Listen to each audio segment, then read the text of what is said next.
Oscar vai para Uma Batalha Após a Outra. O filme levou mais categorias principais do Oscar de 2026, entre elas, melhor direção de elenco e melhor filme, desbancando nas duas o nosso brasileiro Agente Secreto. Mas o Brasil chegou forte na glamurosa noite do cinema mundial, com um recorde de indicações. Ao todo, nós estivemos em 5 categorias. Os detalhes e uma conversa bem legal sobre como foi a noite dos amantes do cinema, a gente tem daqui a pouquinho. E também vamos conhecer a TV Conexões, lá da Bahia. Fica com a gente, o Revista está começando agora.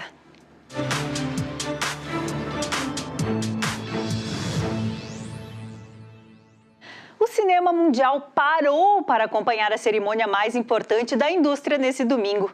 A 98ª edição do Oscar premiou os melhores filmes do último ano em uma noite marcada por grandes favoritos confirmados, algumas poucas surpresas e também frustrações para quem esperava ver o Brasil subir no palco.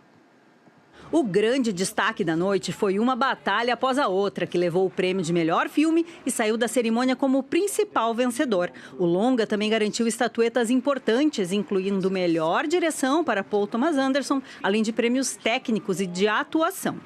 Outro grande destaque da premiação foi Pecadores, que chegou ao Oscar liderando as indicações. O filme confirmou parte do favoritismo e conquistou 4 estatuetas, entre elas melhor ator para Michael B. Jordan e melhor roteiro original, assinado pelo diretor Ryan Coogler. Entre as atuações, o prêmio de melhor atriz ficou com Jessie Buckley pelo drama Hamnet. Já a categoria de atriz coadjuvante teve uma vitória celebrada em Hollywood. Amy Madigan conquistou o primeiro Oscar da carreira pelo filme A Hora do Mal, mais de 40 anos depois da sua primeira indicação. A noite também teve espaço para animação e produções internacionais. A animação Guerreiras do K-pop venceu como melhor filme animado e ainda levou a estatueta de melhor canção original. Já o prêmio de melhor filme internacional foi para Valor Sentimental, da Noruega. As surpresas da cerimônia foram poucas. A maior delas foi o empate na categoria de melhor curta-metragem. A ausência de Sean Penn, premiado como melhor ator coadjuvante, também chamou a atenção, mantendo um ar de imprevisibilidade na cerimônia. O Brasil também esteve presente na disputa, com um Agente Secreto, dirigido por Kleber Mendonça Filho, concorrendo em 4 categorias. E ainda com Adolfo Veloso, indicado a melhor fotografia por Sonhos de Trem. Mas dessa vez, a estatueta não veio. Mesmo sem prêmios para o Brasil, a edição deste ano reforçou a presença crescente do país na premiação, que vem se consolidando nos últimos anos. Prova de que qualidade não nos falta para estar na vitrine mais poderosa do cinema mundial.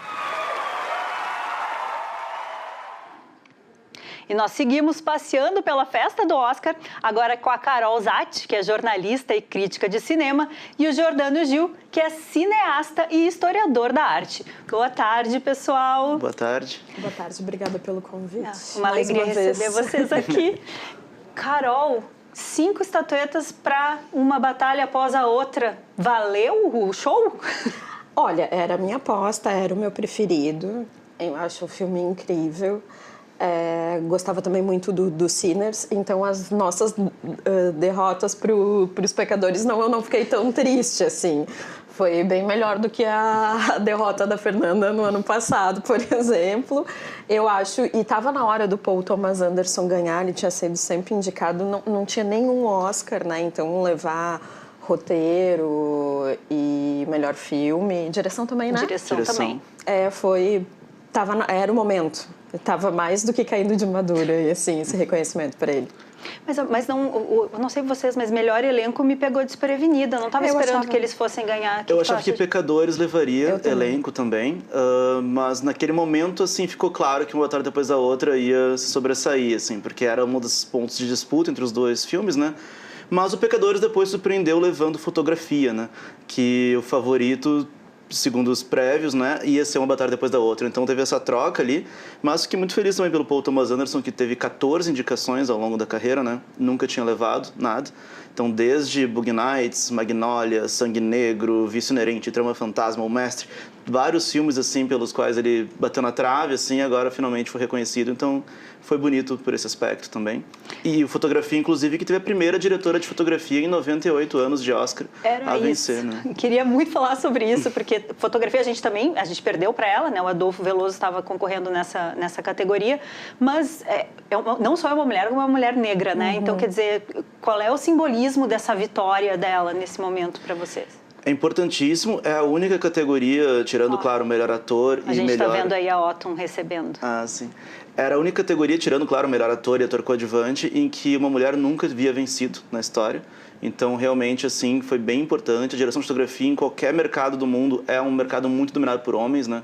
Então, é algo que a gente combate, assim, que a gente tenta lutar contra. É uma posição de autoridade no set que muitas vezes se coloca, assim, dessa forma. E eu acho que isso tem mudado de uns tempos para cá, assim. Poucas foram indicadas, mas agora, com essa vitória, eu acho que isso vai acontecer com mais frequência, assim. Tu concorda, Carol? Eu acho que sim, e a gente vinha falando aqui antes de entrar no ar, né, que no geral foi uma cerimônia muito fria. O momento que ela foi anunciada foi mais caloroso, realmente foi emocionante. Ela estava lindíssima, com esse casaco todo rendado e falou bem, e todo o significado que isso traz. E é uma fotografia, é um filme muito bonito, super bem executado, né, um filme de época, e depois também na parte que entra no filme de gênero de vampiros, assim, super bem sucedida, tudo ok. Essa é uma das derrotas que eu fiquei feliz em sentir, assim, era essa, e perder para o Michael B. Jordan também, né, o Oscar do Wagner. Essa foi bem frustrante, né, a de melhor ator para mim, assim, foi bem frustrante. Eu acho o Michael B. Jordan ótimo no filme, mas dos 5, para mim, eu acho que ele era o 5º, na minha humilde opinião, assim, em termos de atuação. Mas, enfim, tá em boas mãos, assim, acho um ótimo ator, mas o Wagner Moura era a minha torcida ali. Mas vocês acham que... Quem estava mais cotado, até onde eu soube, era o Timothée Chalamet, né? Vocês acham que a polêmica aí na reta final prejudicou a campanha dele? Com certeza, eu acho que o Timothée Chalamet, ele teve esse rebranding, digamos assim, da persona dele, né? No último ano, que tinha a ver com o filme, era uma campanha meio metalinguística, assim, essa coisa meio hipermasculina, já que ele estourou assim como um jovem sensível num filme LGBT, e daí nesse último ano ele teve essa virada, né, como um bro, assim, né, um bro americano, assim, né. O papel que ele foi indicado no ano passado também era de um macho escroto, né, vamos combinar. Mas o Bob ele Dylan tem uma carinha preparada pra fazer personagens controversos. Mas o Bob Dylan tem uma androginia ali e tudo. Sobrou até pro Bob Dylan agora. Não, mas é que o recorte da cinebiografia realmente era delicado, né? Não posso deixar de falar sobre isso. Mas ele teve o carisma bem prejudicado nos últimos tempos, né? E realmente, nos últimos 2 dias de votação, o cara me soltar um deboche à ópera e ao balé, sendo uma pessoa de uma família de bailarinas, né? Ainda, enfim, uma entrevista ridícula assim que o cara deu, realmente não se ajudou, né? O time vai ter que esperar mais um tempo aí para. Mas ele é um ótimo ator e ele com certeza vai ter outras indicações, não vai perder papéis por causa disso, tudo se renova, né?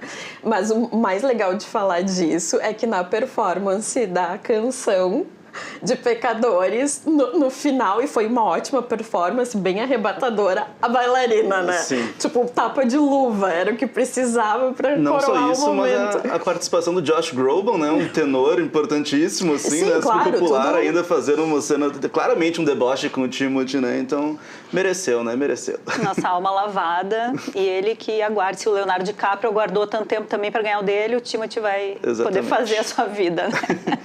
Gente, uma outra coisa que me chamou a atenção, eu queria ouvir de vocês o que vocês pensam sobre isso. Finalmente a Academia está reconhecendo filmes de terror, porque a gente teve Sinners, que é um filme de vampiro, né? E a gente teve a Amy Madigan ganhando por A Hora do Mal, que é um filme de terror sem tirar nem pôr, né? Como é que vocês veem? Porque o terror geralmente é muito ignorado nessa premiação especificamente, né? Eu vejo como uma tendência recente, assim, a gente teve ali em 2019 o Corra, né, do Jordan Peele, ganhando algum destaque ali, a gente teve a Substância no ano passado, da Demi Moore, então eu acho que a gente tem um processo, assim, acontecendo aos poucos, assim, Não sei se isso vai se confirmar, né? Eu acho que é um momento que a academia está num momento de transformações, assim. Tem algumas crises internas, assim, tem essa questão dos votantes internacionais que costumam ir numa direção e os votantes estadunidenses noutra. Está se rejuvenescendo bastante a academia em relação a como era nos anos 2000 e 90, né? Então aquele modelo de filme de Oscar, assim, que a gente tinha, aquilo, Discurso do Rei, Uma Mente Brilhante, isso foi caindo um pouco, né? Esses filmes elegantes, assim, isso foi caindo ao longo dos anos, né? Então acho que é uma tendência aí, o horror, que é um momento, né, de horror no mundo. Acho que o horror como gênero, costuma se levantar, se manifestar quando tem horrores reais acontecendo também. Acho que muitas vezes é uma forma de lidar com o espírito do tempo nesse momento. E eu acho que Uma Batalha Depois da Outra também dialoga um pouco com essa, como é que eu vou dizer, essa efervescência social, política que está acontecendo nesse momento, né? Então acho que são dois filmes assim que respondem, cada um à sua maneira. Bom, e não só os dois, né? O Agente Secreto também, né? Respondem a essa pulsão, né? Que está acontecendo no mundo. É engraçado tu trazer essa questão do momento político-social que a gente está né, vivendo e como isso se reflete nos indicados. No In Memoriam, toda a homenagem se encerrou com uma frase do Robert Redford, né? Que era um cara super ativista, né, do meio ambiente, ativista, abrir espaço para novos cineastas crescerem com Sundance. E eu até anotei a frase porque eu achei ela fantástica. Diz: a glória da arte é tal que não só pode sobreviver às mudanças, mas liderá-las. E é algo sobre o poder político da arte, né? E isso vai na contramão do que, por exemplo, a gente viu em Berlim esse ano, né? O Wim Wenders, que era o diretor do Festival de Berlim, comentando que a arte é apolítica, que a arte não tem esse poder. Afinal, qual é? A gente é Team Robert ou é Team Wenders? Totalmente Robert Redford. A moda é política. Qualquer atitude que a gente toma na vida é uma decisão política, né? E quando a gente está falando de arte, no momento que a gente está vivendo, como o Gil trouxe, assim, eu acho que, inclusive, tem a ver com os últimos anos da academia, quando começa a premiar por representatividade, que até tinha gente que dizia assim, não, mas não estão mais premiando a qualidade do cinema, estão indo só pelas pautas. Acho que não é bem assim. Acho que essa abertura para o horror também é política. Acho que são tomadas de decisão, assim. Perguntaram para Isabella Boscov essa mesma pergunta, assim, ela disse que era uma abertura sutil. Eu discordo, acho que não é uma abertura sutil. Acho que o Oscar, ele é uma celebração da indústria do cinema, né? Então e o Oscar não vai deixar de lado bilheteria, e o horror leva muita gente sempre, né? Inclusive é uma das formas que a cultura norte-americana chega em todo o globo, através desse tipo de narrativa também. Eu até agora não entendi essa declaração do Wim Wenders. Eu fiquei assim, e a gente tendo os nossos dois últimos representantes, eu ainda estou aqui, por mais que fosse numa narrativa sutil sobre os anos de chumbo e sobre aquela perseguição àquele personagem naquele momento. Mas agora o que veio, Agente Secreto, absolutamente todas as escolhas do Kleber, tu enxerga o sentido de estarem ali, né? Eu sou Robert Redford. Inclusive, eu não sou tanto assim de cinema internacional, mas foi uma das notícias de morte do ano passado que me deixaram muito tristes. Muito triste foi essa do Robert Redford, assim. E eu também, na hora que apareceu a cartela, me chamou muita atenção. Eu fiquei prestando atenção nessa frase. Sem dúvida. Tem que lembrar também que o Wim Wenders, ele representa uma Europa em crise, né? Uma Europa que corre para se posicionar relativa à guerra da Ucrânia, mas em relação à Palestina lava as mãos, né? Então, a Berlim estava nessa tônica esse ano e ele meio que representou isso, assim, naquele momento, gerando uma série de reações controversas, enfim, durante todo o festival. O Oscar, ele é mais interessante quando a gente pensa ele como um reflexo histórico, assim. E eu acho que, assim, o Robert Redford, ele representa um momento da nova Hollywood, que a gente chama, né, historicamente, que é esse momento de renovação dos anos 60 e 70, né? E é muito mais progressista, complexifica as pautas em relação à era de ouro de Hollywood. E a gente vê agora essa nova Hollywood chegando na terceira idade, né? O Spielberg faz 80 anos esse ano, o Scorsese já passou dos 80. Então a gente vê essa nova Hollywood envelhecendo e morrendo, né? No caso do Robert Redford. Então, para onde vai Hollywood agora, né? No momento em que os Estados Unidos está com uma crise política, uma crise de identidade enquanto nação. Então o Oscar vai representar isso, né? O Oscar vai trazer um filme como Uma Batalha Depois da Outra, que é um filme que tem uma crise de identidade particular ali dentro. A gente não entende muito bem, assim, que mundo é aquele, que Estados Unidos é aquele. Então eu acho que entender o Oscar como essa crise faz sentido, assim. Eu acho que ao longo de toda a história do Oscar, 98 anos, a gente sempre pôde estudar a história dos Estados Unidos e da indústria estadunidense através do Oscar, né? E agora, ainda seguindo nessa toada, o Wagner, todas as entrevistas, todas as aparições que ele sempre fez questão de ressaltar o quão político é o agente secreto, né? E hoje, quando eu estava vendo, porque foi uma pena, a gente teve ele, né, no palco, a gente pode até mostrar agora, nós temos um videozinho mostrando ali o momento em que ele subiu para entregar esse prêmio nessa nova categoria, que foi direção de elenco, mas em relação ao filme internacional, eu vi uma crítica hoje comentando que pode ser que o filme tenha se perdido muito na tradução, porque ele não é um filme linear, né? Ele tem lacunas, ele tem passagem de tempo, ele vai, ele volta, e talvez para uma audiência internacional que não conhece a nossa história, que não conhece, né, o que se passou aqui nesse período em que é retratado no filme, isso possa ter sido difícil de decodificar, e daí talvez Valor Sentimental, que é uma narrativa mais convencional, tenha ganho pontos nesse sentido. Faz sentido isso, gente?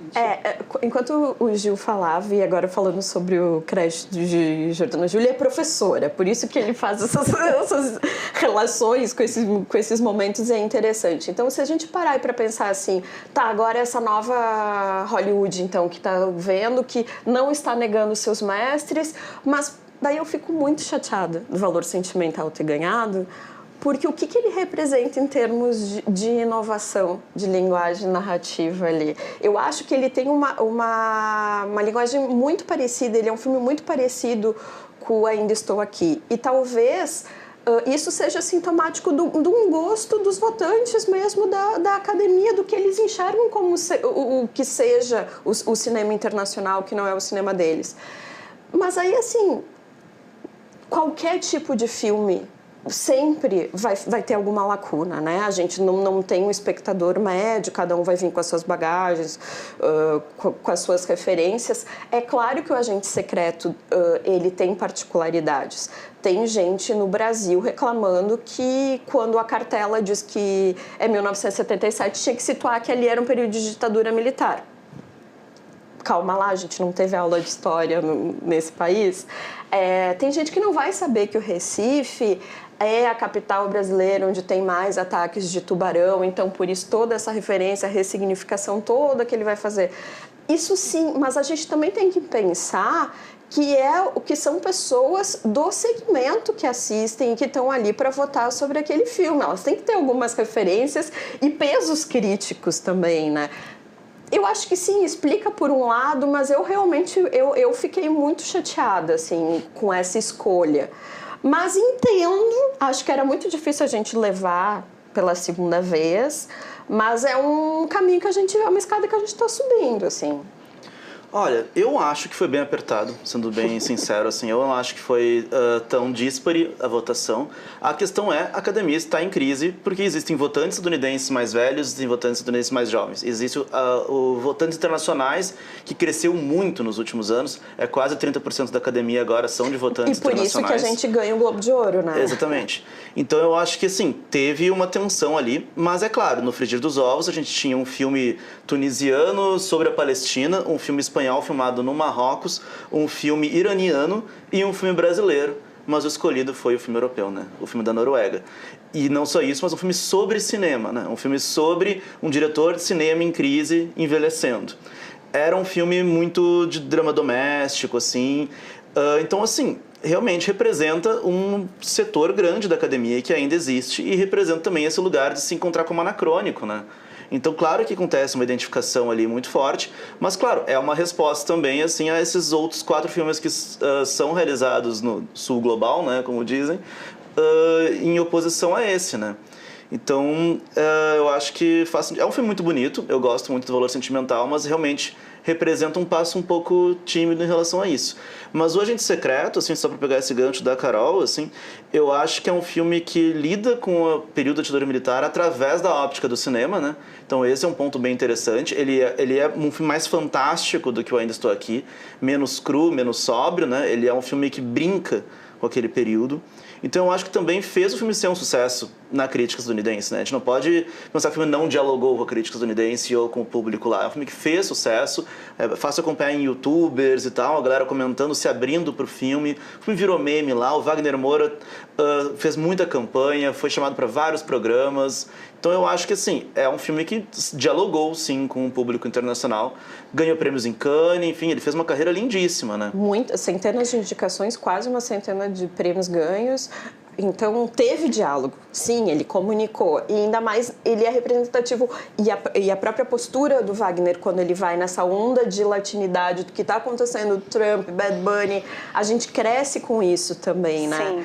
E era difícil. O que a gente tem que dizer é que a gente não perdeu, assim, era um grande certame, né? Eram bons adversários. Eram bons adversários mesmo. Gente, a gente estava falando que a cerimônia foi meio morta, né? Assim, meio morna. Mas teve um momento que foi meio inesperado, que foi a questão do empate, né? Em melhor curta, live action, que é a 7ª vez que acontece na história do Oscar, né? Vocês acham que foi merecido esse empate? Como é que vocês leram essa situação ali? Responde, Gil. Não sei responder sobre isso. Vou fazer a Glória Pires nesse momento. O The Singers e o Two People Exchanging Saliva são filmes muito diferentes entre si. Eu acho que o The Singers dialogava com esse público mais velho. E o Two People Exchanging Saliva é um filme francês, meio distópico, em preto e branco, mais artístico. Dialogava com um público internacional e um público mais jovem. Então, assim, é bem curioso um empate, né, no momento em que tem mais de 10 mil votantes, assim, então ser numericamente empatado é meio chocante. A outra vez aconteceu recentemente foi mixagem de som, acho que Skyfall e Zero Dark Thirty, alguma coisa assim. Sim, virou até piada, né, o Kumail fez até uma piada dizendo que o curta ia ser o mais longo dos discursos, né? Sim. Não, foi bem interessante, assim, não esperava, claro, ninguém esperava esse empate, mas deu uma sacudida, assim, na cerimônia, que realmente estava um pouquinho morna, e eu acho que tem um pouco a ver com esse pisar em ovos da indústria no momento, né? O Conan O'Brien é um apresentador seguro, engraçado, mas assim, piadas meio seguras ali, né? Às vezes chutar cachorro morto, assim, né? Fazer o tipo de piada que todo mundo sempre faz. Então não pesou a mão em nenhum momento. Poucos vencedores politizaram o seu discurso, né? A maior parte teve um discurso um pouquinho mais neutro, né? Claro que tinha um Javier Bardem ali só representando. O Bardem, assim.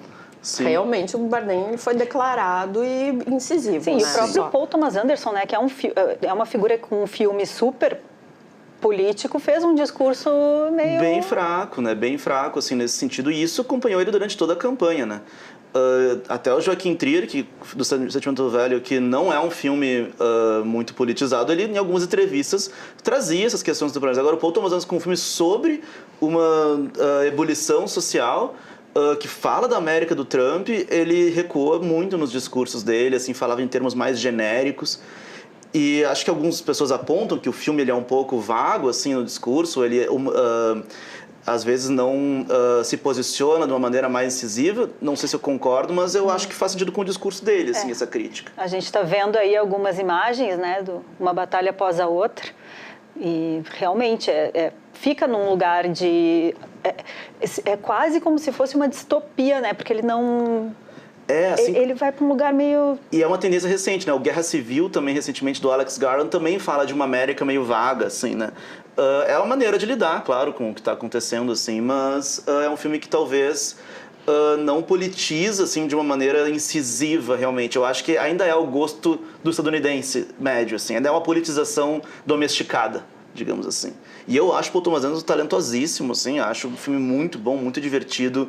Mas, realmente, ele acaba sendo até escapista, apesar de falar de questões muito contemporâneas, né? Muito atuais. Tu não sai pensando tanto quanto sente a empolgação, o abraço do pai e da filha e a perseguição. Ele é um filme muito mais sensorial e tá mais ligado até a essa tradição blockbuster, assim, do que a uma tradição que vai lá e aponta as questões mazelas sociais, assim, né? Então... Bom, O Agente Secreto e Ainda Estou Aqui são os dois mais recentes, né, candidatos brasileiros aí numa longa história, na verdade, que a gente tem de indicados ao Oscar. E aqui nos nossos pôsteres, hoje a gente trouxe 4 deles de tempos e estilos bem diferentes, né? O primeiro deles é O Pagador de Promessas, indicado ao Oscar de melhor filme estrangeiro em 1963. Conta a história de Zé do Burro, um camponês que, para salvar o seu burro, promete a Iansã, em um terreiro de candomblé, carregar uma cruz até o altar de uma igreja católica em Salvador.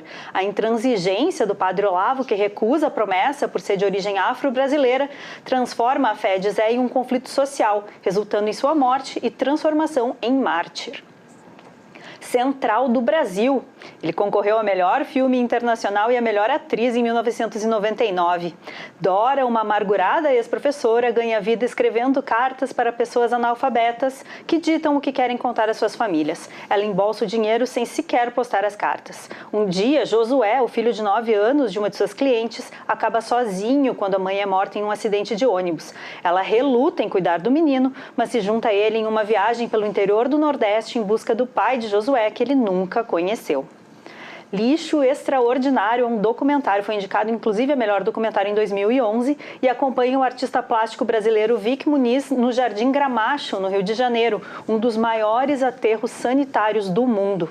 Ele retrata catadores de materiais recicláveis, transformando-os em obras de arte gigantes feitas com o próprio lixo e devolvendo-lhes a dignidade e a visibilidade. E O Menino e o Mundo, que foi indicado a melhor filme de animação em 2016. Narra a jornada de um menino que deixa sua aldeia no campo em busca do pai que partiu para a capital. Com pouco diálogo, o filme utiliza um estilo visual artístico para retratar a pobreza, a mecanização, a desigualdade social e a perda da inocência através do olhar sensível de uma criança, abordando temas complexos como a automação e a exploração do trabalho. Realmente, né, gente, bons filmes para a gente estar nessa vitrine que é o Oscar não nos faltam aqui, né? Será que a gente está realmente fincando o pé lá para não mais sair a partir de agora? Eu acho que o mais importante agora não seria nem a gente fincar o pé lá fora, mas sim a gente garantir que esse momento não se apague aqui dentro, assim, né? Porque apesar desse momento do cinema brasileiro lindíssimo que está acontecendo, a gente tem também uma regulação de streaming que não está passando da melhor forma, a gente tem vários editais que estão sendo segurados ainda, enfim, que já deveriam ter sido, verbas já deveriam ser liberadas, enfim, a gente tem poucos editais em relação ao que deveria ser. Claro, a gente está num momento bem melhor do que alguns anos atrás, mas ainda tem muito chão pela frente e essa questão da regulação dos streamings eu vou pesar aqui um pouco para dizer que é muito importante, assim, regular o VOD, o Video On Demand, de uma maneira que contemple o cinema brasileiro e combata essas forças internacionais que chegam aqui sem pagar imposto, sem ter compromisso com o cinema brasileiro. Então, acho que ter a nossa memória preservada e garantir que novos cineastas surjam fora do eixo Rio-São Paulo, né, como o Kleber Mendonça Filho, que representa um momento, né, ele surge como cineasta e cresce um momento de descentralização do cinema brasileiro.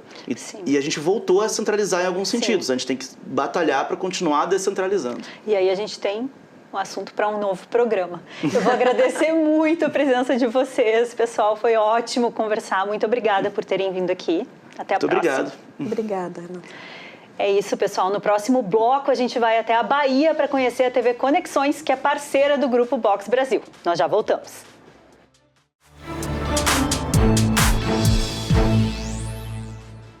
A Bahia chegou aqui no Revista. A Ionara Caran recebeu o diretor da TV Conexões do Nordeste do país, o Robson Costa, que esteve aqui no estúdio para apresentar o canal e falar da importância de uma programação educativa e inclusiva. A TV Conexões é um veículo educacional e de entretenimento, com uma grade ampla e de conteúdos múltiplos. Confere o papo. Olá, boa noite, gente. Tudo bem?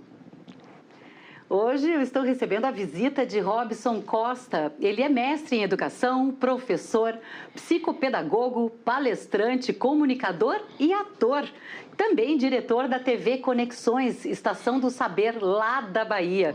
E está visitando o Rio Grande do Sul e nós vamos trocar várias experiências de norte a sul. Olá, Robson, seja muito bem-vindo ao Rio Grande do bem, Sul. Leonardo? É um prazer enorme para você que está aí, gaúchos, para você que nos assiste aí todo o Brasil, um grande abraço. É tão bom estar aqui sendo acolhido por essa terra que eu não venho há muito tempo. Nem vamos falar, né? Que eu fiquei sabendo, mas agora ele vai vir mais seguido. E o sotaque, que amor, né? A gente dá para ver, né? Que a gente está falando lá do pessoal lá da Bahia. Muito bem-vindo, que bom te ter aqui. Bom. Robson, vamos falar, porque tem tanta experiência para a gente trocar. Vamos tentar falar e conversar tudo. É um comunicador, ator, diretor, multifacetado. Me fala um pouquinho da TV Conexões, né? Que surgiu faz pouco tempo, né? Sim. Mas veio com um propósito incrível, maravilhoso, que é educar. É isso? 4 aninhos. 4 aninhos.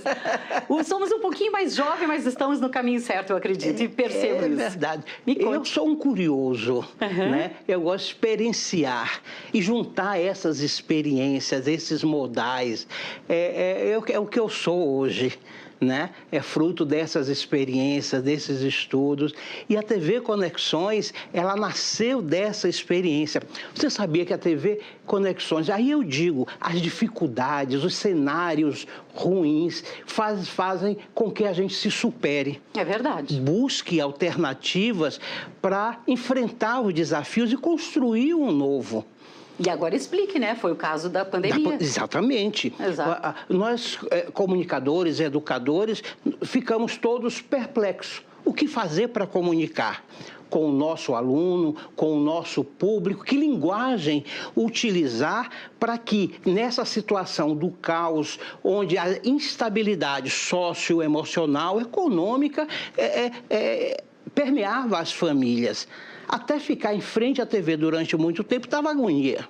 Então, compreender a atenção, principalmente na área da educação. As aulas curriculares, o professor, já não eram mais atrativas, precisavam de complementos. Então, a gente percebeu que era importante trazer esse aluno que estava fora dessa realidade através de produções, mostrando as cadeias produtivas, mostrando o que acontecia na realidade fora, e o professor aproveitava esses vídeos e introduzia ao seu currículo. Para trazer um atrativo, né? Sim, porque sem dúvida nenhuma. As crianças sofreram, principalmente as crianças, né, nessa época da pandemia, sofreram muito, porque realmente, além de toda a questão emocional, de todo o sofrimento que toda a humanidade estava passando, né? Crianças que foram alfabetizadas nesse período simplesmente perderam o ano, né? E nós não podíamos ficar parados. Não, sim. Né?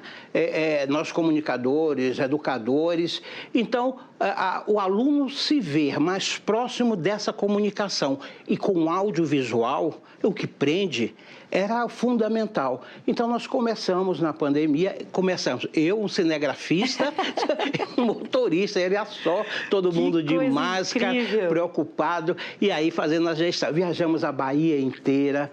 Maravilha! E logo no finalzinho fizemos alguns outros estados, mas assim a TV Conexões nasceu com esse vínculo, nessa inter-relação com a educação. E me conte mais, então, desses eixos, né? Que vocês têm a TV dividida em alguns eixos e tem várias programações. Vocês produzem documentários, séries. Me conte tudo. E depois também me fale do núcleo, né? Que você também dirige um núcleo de formação de educação, né? Audiovisual. É fundamental. Hoje, ter uma nova perspectiva para esses jovens nesse audiovisual, porque hoje todo mundo está no seu celular, está aprendendo, mas de forma não didática, né? Então é preciso sistematizar esse conhecimento. Então, o Núcleo de Formação Profissional em Audiovisual e Comunicação, ele pretende qualificar esses profissionais, esses estudantes, como se fosse até mesmo uma pós-graduação desses meninos que estão ávidos aí para entrar no mercado de trabalho e precisa mais qualificação. Então, hoje, a partir do NEPAM, a TV Conexão se torna uma TV escola. Hoje já vamos estar estruturando um núcleo de teledramaturgia para apoiar as nossas produções. Nós temos uma querida amiga, Taíque Carvalho, conceituada jornalista. Ela disse, eu quero ir para a sala de aula, mas a sala de aula não convencional.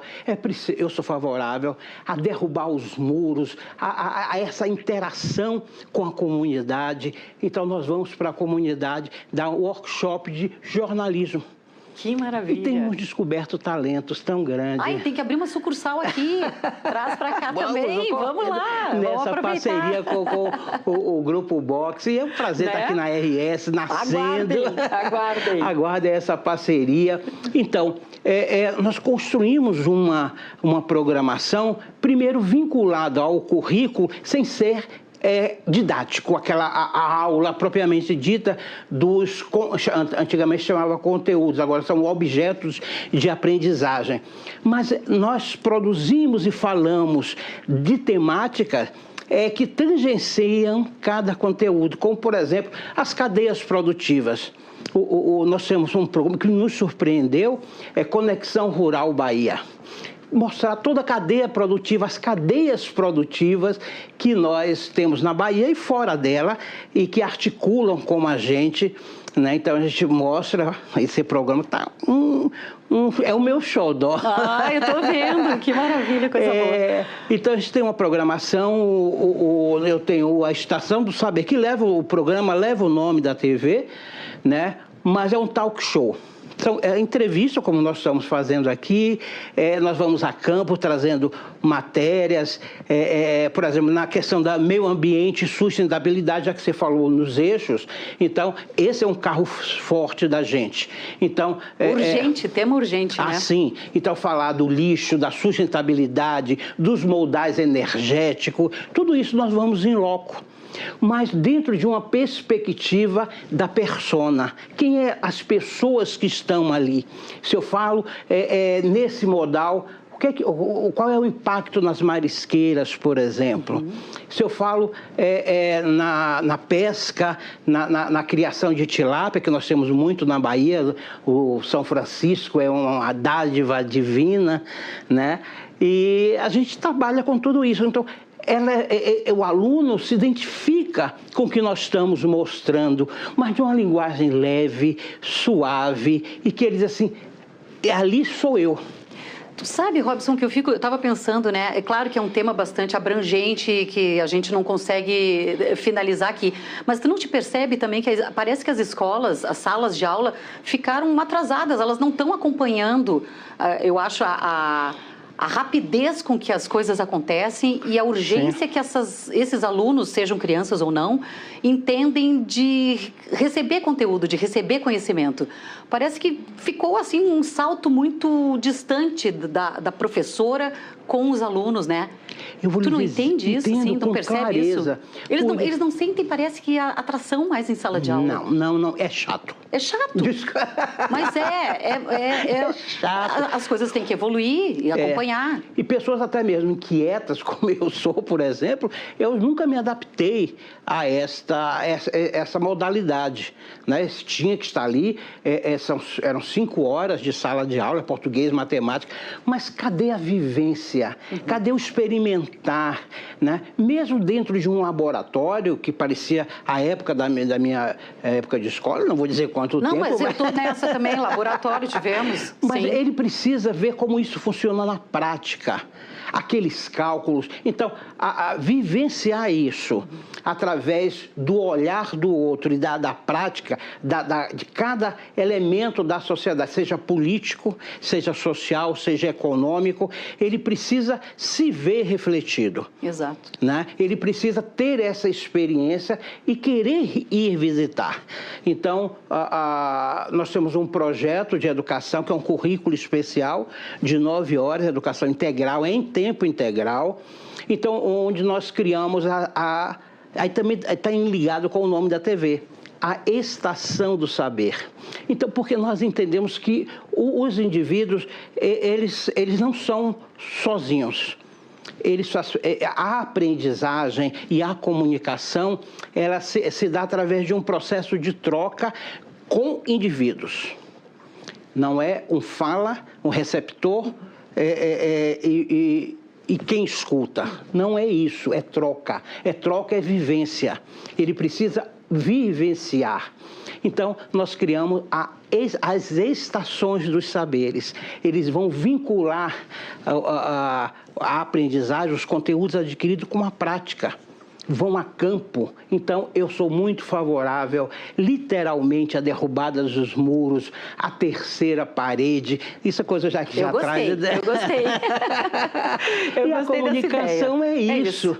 Né? A gente está aqui num estúdio, mas nós estamos junto de você aí na sua casa, tomando aquele cafezinho, aquela noite. Estamos juntos. É isso que faz... precisamos uns dos outros, né? Precisamos. É isso que faz com que eles sintonizem você toda noite. Coisa boa, adoro. É que nós estamos tomando um cafezinho. Né? Nós estamos estreando agora, em março, uma revista também eletrônica. Ah, que legal. Que nem a gente gosta. Se chama Nós em Revista. Uhum. Então, por que Nós em Revista? Somos nós. Somos nós. Né? Somos nós somos uma equipe aqui por trás. Tem quantas pessoas trabalhando? É o que a gente sempre diz, né? A gente não trabalha sozinho, não adianta, não existo aqui sozinha. Tem um monte de gente lá por trás, né? Monitorando, modulando. Isso é tão bom. E nessa prática, a mistura de modais, seja jornalístico, seja documental. Então, nós começamos também a produzir. Olha, então... E vamos falando em documental, né? Tem um trecho de um docudrama que vocês fizeram, muito interessante, que conta a história, né? Muitas vezes... Vamos lá, na tela. Está na tela? Está na tela aqui. Pode ir comentando. Olha, esse documentário ele foi produzido em 20 dias. Ai, que maravilha, a qualidade da... Olha, ele retrata a história da Bahia, a história da independência da Bahia, das lutas pela independência. E aí nós fizemos uma amarração a partir da cantoria, do cântico nordestino, né? E através da narração histórica, mas através da dramaturgia. Que lindo. Então, quando você mistura e traz isso para o documentário, você tem o quê? O docudrama. Né? Então, e nós pegamos as personas, as mulheres principalmente, que construíram a independência da Bahia. Né? Então, as lutas de um povo, nós fomos o último bastião da luta. E alguns dizem que... Então, por isso que o gaúcho e o baiano, eles têm essa proximidade, essa identidade. Né? É verdade, que a gente também teve lutas Exatamente, lutas para a identidade do seu povo, permanecer viva, a sua cultura, não ser colonizado, a permanência do... Abaixo de muito sangue e sofrimento, mas exatamente, por isso que eu acho uma identidade muito grande entre nós baianos e o rio-grandense, porque está no nosso sangue essa luta. E esse documentário ele traduz isso, a história viva das mulheres, Maria Quitéria, Joana Angélica, né? E outras personas que construíram a falar das lutas dos indígenas, dos negros, como vocês tiveram aqui em todas as revoluções, na Revolução Farroupilha, ou seja, a luta de um povo. Então, esse documentário traz isso e nós trouxemos atores... material incrível, atores baianos. De grandes nomes, então... até atores que estavam numa novela da Globo, eu liguei rápido, olha, vem fazer isso, que eu só vejo vocês, mas não tenho tempo. Eu digo, olha, pega o avião, você vai decorando as falas. Desse... no avião, peguei no avião, levei para Cachoeira, porque ele foi... Olha, gente, quem não conhece Cachoeira, cidade histórica, foi todo ambientado foi todo rodado em Cachoeira, lá. Né? Alguns sets nós montamos próximos. Ser lindo. A Bahia é linda, né? E música. Foi um grande desafio, porque você juntar... Eu juntei uma orquestra inteira, juntar com a sonoridade dos atabaques, né, dos instrumentos baianos, com uma voz, uma aluna cantora belíssima. Né? Tem como a gente ver esse material? Tem, claro. A RS vai. Olha, já estou dando spoiler. Ai, meu Deus, está dando spoiler, mas a gente vai mostrar um dia. Vai mostrar que lindo que deve ter ficado. Então, tem o quê? 1h30 de duração? 2? São 1 hora. É 1 horinha. É 1 horinha, a gente fez exatamente para que esse é um documentário que pode ser acesso nas salas de aula, em todo lugar. Olha, na Bahia, nós ficamos 2 semanas em cartaz. Muito mais atrativo, né? Ah, sim, sem dúvida nenhuma. Deus. No cinema, porque mexe com todas as linguagens, né? É música, é teatro, é dança. Sim, sai daquela coisa do documentário só contado, Sim. com certamente a história sendo contada como com interpretação, né? Tem seu valor, tem temas que tem que ser focado naquela linha documental. Mas para você dar vida, né? Olha o ator. Impressionante. Olha o ator falando agora. É chegar e vivenciar. Ele vê o drama vivido dos livros através das personas, né? Isso existiu de fato, né? Um abraço a todos os atores aí do documentário. Estamos em produção de outro. Que maravilha. Estamos estreando também. Olha. Me chama que eu vou lá gravar também, sua atriz. Vamos. Se tiver papel para uma gaúcha lá. Já está convidada para hiperconexão. Estamos combinando de fazer também a estreia aqui. É um clipe, eu vou mandar. Da estreia do nosso programa Hiperconexão, e dentro da aba tem um docudrama. Então agora nós estamos produzindo Carolina Maria de Jesus e os Territórios da Quebrada. Então vamos falar dessa escritora negra tão importante. Nós estamos entrando agora no Março Mulher, né? E falar das mulheres e da produção dela em todos os campos é fundamental. O Brasil é recheado de histórias, dá pra gente produzir muita coisa. Robson, muito obrigada por tua presença aqui.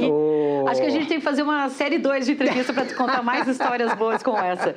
Muito, muito obrigada. Volte sempre ao Rio Grande do Sul. Foi um prazer te receber. Eu que agradeço. Um beijão a todos. Ó, como eu digo lá, vem cá.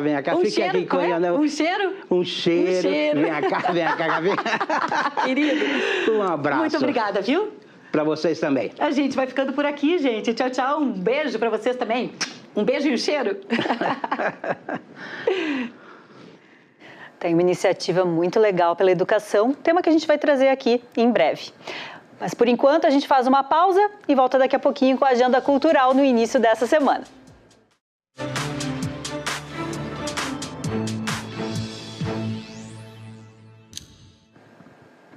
Vai ter encontro musical entre Portugal e Brasil.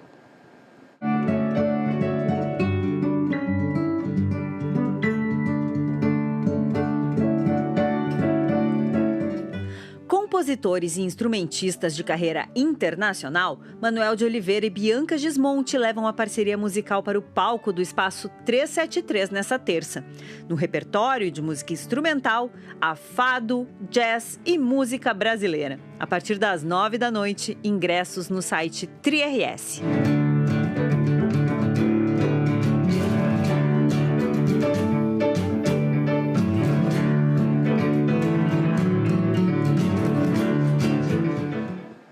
E ainda rola hip hop internacional aqui na cidade.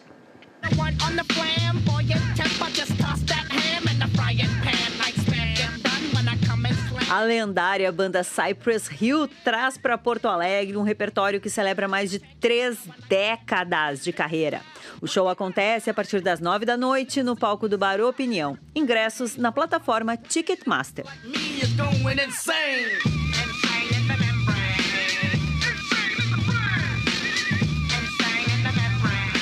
E agora é hora da gente conferir a previsão do tempo com o Lucas Canever. Boa tarde, Lucas!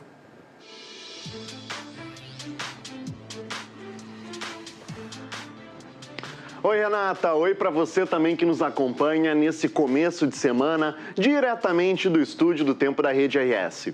Aliás, essa é a última semana do verão. O outono começa oficialmente nessa sexta-feira, a partir das 11h45 da manhã, pelo horário de Brasília. Mas antes da troca da estação, o calor do verão ainda vai dar um gás nessa semana. O sol, o calor e o abafamento vão fazer parte dos próximos dias, mas mesmo assim tem previsão de chuva e temporais isolados. Nesse momento, tem uma massa de ar muito quente atuando sobre o estado, o que intensifica o calor com marcas bem acima do esperado para essa época do ano. Na terça-feira, os termômetros devem ficar perto dos 35 graus em uma boa parte das cidades, menos lá na Serra e no litoral. A gente pode esperar que as maiores temperaturas sejam registradas lá na região dos vales, com marcas que podem chegar perto dos 40 graus. Só que esse calor intenso, combinado com o aumento da umidade, vai provocar o surgimento de novas áreas de instabilidade, o que vai causar chuva em pontos da metade oeste do estado.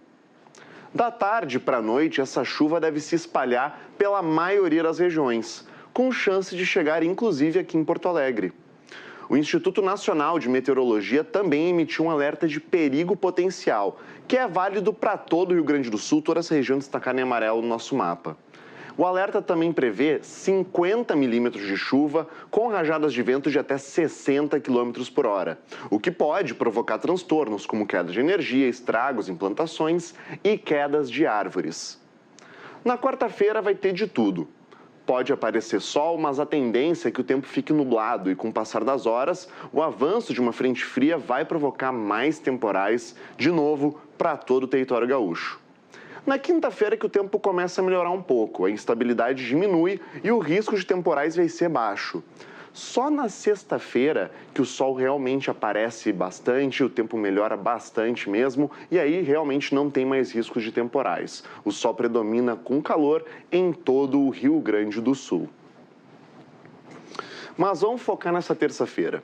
Chegou a hora de dar o nosso giro pelo estado e conferir como o tempo fica amanhã em algumas cidades. Lá na Serra Gaúcha, em Caxias do Sul, o dia começa com marcas ao redor dos 17 graus, mas esquenta bastante com a presença do sol, levando as máximas até os 35. Mas lembrando, pode chover no fim da tarde. Lá na fronteira oeste, em Uruguaiana, a chuva deve começar mais cedo. Ainda pelo fim da manhã já deve começar a dar os primeiros pingos lá na região e a temperatura vai dos 21 aos 30 graus. Lá no Vale do Rio Pardo agora, vamos para Santa Cruz do Sul. Lá as máximas chegam até os 35 graus nessa terça-feira, vai ser um dia bem abafado. E o dia já começa bem quente também, com mínimas bem elevadas, ao redor de 24 graus, também com chance de chuva no fim do dia. Ao sul do estado, em Pelotas, não esquenta tanto assim. Lá as temperaturas variam de 22 a 28 graus. E aqui em Porto Alegre, a capital dos gaúchos, a gente vai ter mais um dia quente, com marcas de 21 até os 33 graus. No geral, o dia vai ser ensolarado, com algumas nuvens no céu, mas no fim da tarde pode chover. E por hoje é isso, pessoal. Eu vou ficando por aqui, mas amanhã eu volto com mais previsão do tempo. Até mais, Renata. Obrigada, Lucas. Todo mundo já sabe, hidratação e cautela amanhã. O Revista de hoje vai ficando por aqui. Tchau, tchau.